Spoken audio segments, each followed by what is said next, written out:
Sa gitna ng mga naiulat na kaso ng pertussis o tuspirina, tiniyak ng Department of Health na nananatiling kontrolado ang sitwasyon hinggil sa naturang sakit sa kabila nito.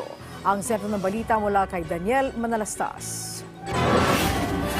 Parang controlled na siya, parang nagpa-plateau siya, pero we're closely monitoring. Meron tayong regional epidemiology surveillance unit na minomonitor yung cases nito.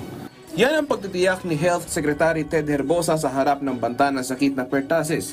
Sa kabila na may mga naitatalang kaso nito, inungkat yan ng mga senador sa pagdinig ng Senate Committee on Health kahapon kung ano na nga ba ang estado ng banta ng sakit.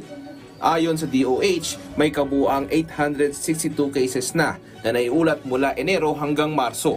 Ang rason daw kaya maraming kaso nito ay maraming hindi nabakunahan. Kaya paulit-ulit na panawagan ng DOH sa mga magulang.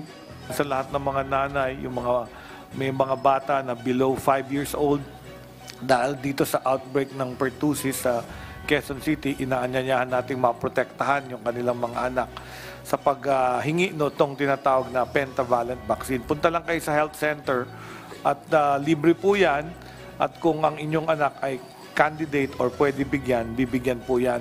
Ayon kay Herbosa, pinakamataas na naitalang kaso sa rehiyon ng Region 4B. 49 na rin daw ang nasawi at posible pang tumaas. Paano ho ba malalaman na positive po for pertussis? Very characteristic po yung ubo ng pertussis ng bata. Parang may huni o yung sa hika na parang kaganon muna bago uubong sunod-sunod. So yun ang tinatawag na whooping cough. So clinically, madaling ma-diagnose.